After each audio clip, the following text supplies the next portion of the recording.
Greetings everyone, my name is Dominic and today you're tuning in to the Comic Book Report, where we review comic books and graphic novels so you can get an idea of what to read. And today I'm back with another list video. We're going to be looking at 5 Great Mutant Omnibus Collections. Books like X-Men, X-Factor, and beyond. If you like Marvel's Married Mutants, I've got the list for you. Before we jump in though, I do want to shout out the channel sponsor, OrganicPriceBooks.com. If you're looking to pick up your own comic book collected editions, I highly encourage you to check out their website. You can actually find a link for it in this video's description. On the site, if you see anything you like, you can actually use my discount code at checkout, TheComicBookReport, to save $2 off of your order. Please note if you use my affiliate link or code to make a purchase, I will earn a small commission, but it's a fantastic way to support this channel. Thank you so much for considering. Now let's get going with today's list. First on today's list, in no particular order, we have the Deadpool and Cable Omnibus, collecting the Cable and Deadpool series written by Fabian Nicieza. And if you didn't catch that, yes, the name of the actual comic book series collected is Cable and Deadpool, though I believe for the cachet that the Deadpool name has gotten recently, they decided to flip the names for the Omnibus edition. At any rate, this run is pretty self-contained for all intents and purposes, and I do love it. I first read this run across 3 Ultimate Collection trade paperback collections released by Marvel, but to have it in one giant oversized collection is a dream. To set the stage a bit for this book, this is essentially a buddy book with, of course, the titular Cable and Deadpool. For those that don't know, Cable is a man from the future who is kind of half machine, often gun-toting, and honestly always packing a bit of action. Deadpool is the mercenary with a mouth, the merc with the mouth. He is zany, fourth wall breaking, and also packs a wallop of a punch himself. What I enjoy about this series is it pairs these 2 unlikely characters together for a sequence of different missions or objectives as they jump around the world. What I enjoy is even though these characters have both been well known for some time, the convention we get that really bonds them together is quite a funny one. Essentially, when they teleport, they basically have to teleport together, which leads the pair around on a lot of different misadventures.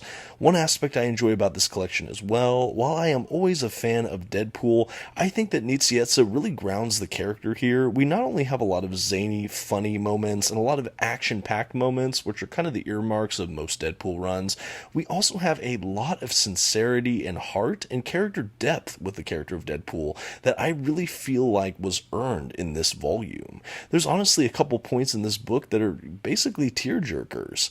I really enjoy also seeing what they do with Cable. I think it was a bit of a departure from a lot of the other Cable I had seen in a lot of 80s books, things like that. We have Cable really reflective and at a crossroads in his life as he encounters new aspects to his own mutant abilities, things like that. But the pair just really go on all of these different missions. If you enjoy a action-heavy, mutant-related book and have yet to check out the Cable and Deadpool series in this Deadpool and Cable Omnibus, this is definitely one I would highly recommend. I did do a full review of this book on my channel. If I recall correctly, I did go lighter on spoilers overall, at least for part of the video, but I'll try to link that in this video so you can check that out if you haven't seen it yet. But yeah, this is a really fun run, and I think with the Deadpool and Wolverine movie kind of being in the zeitgeist right now, Deadpool was on my mind, and when I was thinking of mutant-related books, this was definitely high on my list. A really great standalone collection that I think about quite frequently. Don't miss out on the Deadpool and Cable Omnibus.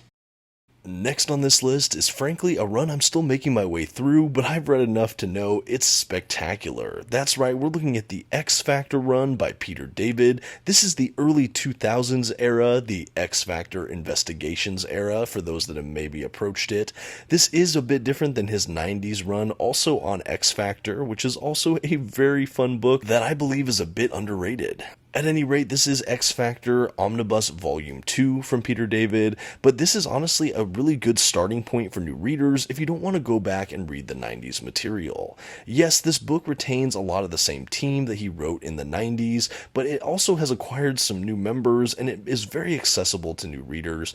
This is all happening around the events of House of M, and the X-Factor team decides to open up a private investigator's office in the once mutant town. The run is action-packed, gritty, and really character-driven. We have some of the trademark Peter David humor thrown in for good measure, but this is a really solidly grounded book. Peter David has fast become one of my favorite comic book writers of all time. I was a bit late to the party, admittedly, but so far everything I've read from him I've enjoyed pretty substantially. This run is a ton of fun. We have a lot of great artists throughout this book as well, and if you're a fan of the mutant characters in the Marvel Universe, and if you enjoyed events like House of M, this era is really fun to dive deep into. And this X-Factor team, frankly, feels really important at this moment in the history of mutants at Marvel Comics. Now, I won't spoil the events of House of M here in this video, although if you want to hear more about House of M, you can check out a video I did reviewing that omnibus. But essentially, that book shook out and basically shifted the status quo for mutants in this universe, and X-Factor's left to pick up some of the pieces and deal with a lot of the fallout. They're a real street-level team in this book as well. Like I said, the character grounding is really the core of this for me. It really builds on relationships I saw even back in the 90s run on X-Factor, but like I said, it's a perfect on-ramp for new readers. Another aspect I enjoy about this run quite a bit is that it feels like it's written for more mature readers in mind. There's nothing overly explicit in this book to my knowledge, other than some violence and things here or there, but it just feels like it's catered to a little bit of kind of adult audiences. It doesn't really play to kids or young adults as much, and I really like that. I didn't feel talked down to. I felt absolutely engaged and gripped by the storytelling all the way through with what I've read. I really enjoy this run. I love the cast of characters. It's a very fun team book, and I'm so happy it's finally getting the omnibus treatment for new collectors like me that are experiencing it for the first time, or those collectors that have long loved this series who hope for editions like this someday. Don't miss out on X-Factor. Next up, one of my favorite mutants, Wolverine. But no, this isn't Logan. This is the all-new Wolverine, Laura Kinney, the once X-23, and this is the all-new Wolverine Omnibus written by Tom Taylor. This series is a blast. I had so much fun reviewing it a couple years ago on the channel. We basically follow Laura Kinney, who's now taken on the mantle of Wolverine. She has so many adventures and misadventures across the Marvel Universe. It is very character driven as well. Tom Taylor really imbues it with so much humor and levity, as well as a lot of intense darkness. It's really a fun balancing act across this whole run. I think Taylor does a good job of honoring some of the characters' origins and previous relationships and history, while really going in a new direction, as Laura really takes on this mantle all her own. I do think that this is a perfectly acceptable place for new readers to dive right into the Wolverine franchise, especially if you're interested in Laura Kinney, X-23. The art direction we get throughout this run as well is absolutely enchanting, cover to cover. We have so many wonderful action sequences, the sense of motion is always really well conveyed, the colors pop right off the pages, and honestly it's so easy to get lost in the storytelling. Tom Taylor, I think one of his strengths as a comic book writer is he almost always nails the voice of the character he's depicting. And while I'm used to Taylor in larger sandbox environments where he can do kind of whatever he wants, like in the world of Injustice over at DC, or Deceased, or over here at Marvel, a book I talk about frequently, his miniseries Dark Ages, it's fun to see him just on a straight-laced comic book character run. Like what he does over at Nightwing in DC, I see similar things here with this all-new Wolverine run. He loves this character and this universe, and I think you can feel that in the actual writing itself. I probably should say I believe he loves this character in this universe, but honestly, I feel passion in this writing, and it's so easy, again, to just feel like these are real, living, breathing characters. I never felt taken aback or taken out of the storyline. I was so engaged for whatever Tom Taylor served up here, but it's really the characterization that I think really sold this series 100%. I know some people maybe don't like the all-new Wolverine and favor Logan. I admit I do myself as well. I'm a die-hard Wolverine fan, always going to love Logan, but I think there's plenty of room at the table for another Wolverine, in this case Laura Kinney, especially when she's handled with such care in writing and art as we get here in this omnibus. This is a really fun mutant-centric book. I do believe it might be out of print at the time of this recording, but hopefully people interested can find it in secondary marketplaces, or maybe Marvel will reprint sometime in the future. Like I said, an absolutely stellar run. run, and I cannot recommend it enough. Really, really fantastic stuff here for mutants, Wolverine, and more. And hey, if you're enjoying this video and you've yet to subscribe to the channel, I would just like to invite you to do so. I'm always doing comic book list videos like this, comic book reviews, unboxings, I'm even dabbling in a live stream here or there. Anyway, thank you so much for considering. Now let's keep this show rolling. Next on the list is truly an unusual omnibus collection. We're going to look at X-Men Grand Design Omnibus by Ed Piskor. This Marvel book is really unique, as you can see almost immediately as I'm going to be diving in the pages here in a moment after I showcase that cover. The omnibus's pages are like a thicker, more archival paper stock, but they also feel closer to something matted versus shiny glossy, and they're meant to be intentionally aged, as if you're picking up an old like Silver Age comic somewhere that's been a little beaten and well loved. That's really what the paper feels like, what it looks like, almost what it smells like. It's honestly a sensory experience here. And that's not where the interest stops. No, this omnibus really is effectively a retelling of the first several decades of X-Men history. We kind of have the highlight reel here presented by Ed Piskor, who did both the writing and illustrations, and it's really a pretty cool love letter to this franchise in general. I will say, for people that have never encountered the X-Men, there are plenty of plot spoilers here for, again, the first couple decades of X-Men mythology, but for people that want to brush up on half-remembered issues from their past, or maybe want an on-ramp into X-Men continuity without doing the legwork and reading some of those issues, this is a really great way to not only encounter those storylines, but also celebrate what makes the X-Men great.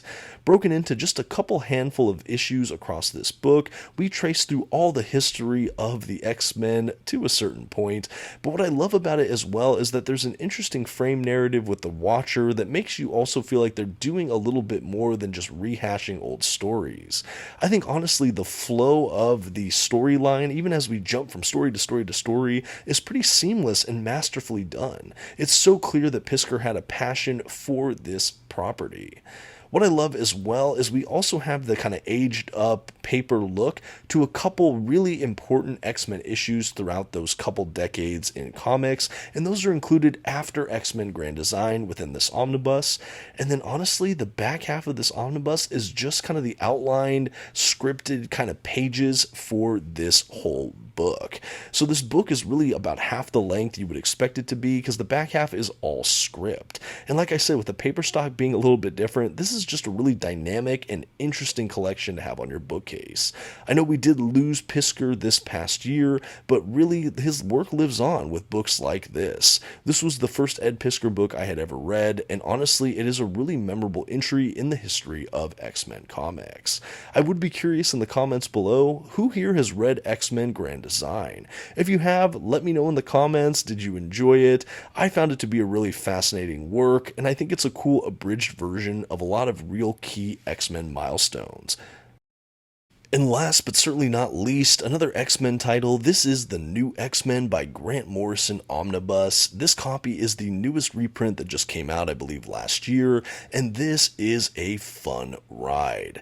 I do think that this is a really good on-ramp for prospective new readers of the X-Men. I know this franchise can be tricky to dive into, but I think that this was a really good refresh of the property. Coming out in the early 2000s, this does have a punk rock feel to it in a really wonderful way. We have the X-Men roster donning basically leather costumes and feeling a bit more grounded. Even though we go through really fantastical places throughout Morrison's storytelling, I really felt like the characters felt a bit true. The dialogue and just overall character relationships and arcs throughout this whole collection felt really substantial to me. It felt like a really great way to just refresh the whole title, and I found myself caring for a lot of these characters in new ways.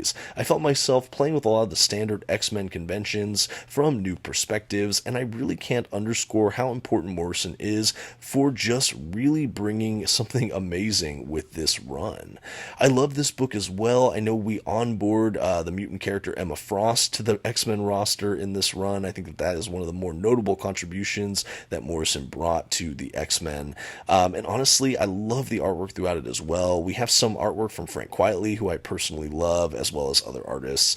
But this is great. We have a little bit of like the standard kind of X-Men Xavier school dynamic to it, a lot of the straight up X-Men team, high adventure, grand scale, high stakes misadventures, and everything in between. You know, you really feel like you're immersed in the entire X universe. You definitely understand the status quo for all of the mutants in Marveldom at this time, and I really just love what Morrison pioneered here for the franchise. I almost felt like Morrison added a whole new spoke to the wheel of this intellectual property, and certainly a lot of the storylines here have really transcended the time they were written in. Honestly, they still feel so relevant, and these issues already came out over 20 years ago. This was a run as well. I started collecting in those big Ultimate Collection paperbacks back in the day. I think I had one or two of them, but I never was able to complete it until I got this omnibus, which I devoured cover to cover, and I'm so happy I did. This is such a key chapter in the history of X-Men, and like I said, it's so new reader friendly,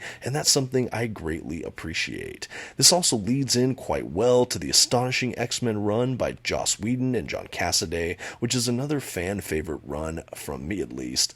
Really, really good stuff here. If you haven't read New X-Men and you have an opportunity to, I highly encourage you to check it out if you're a fan or prospective fan of these mutant characters.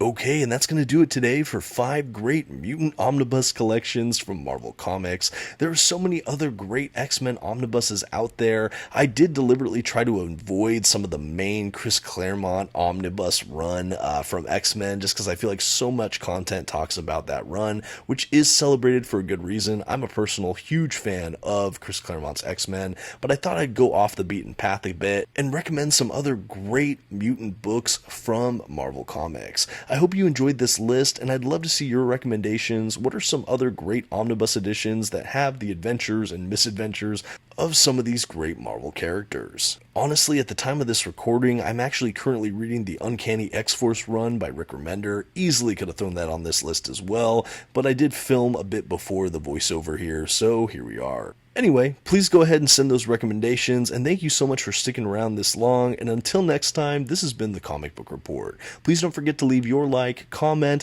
and maybe check out another video on your way out. Thanks so much, have a good one.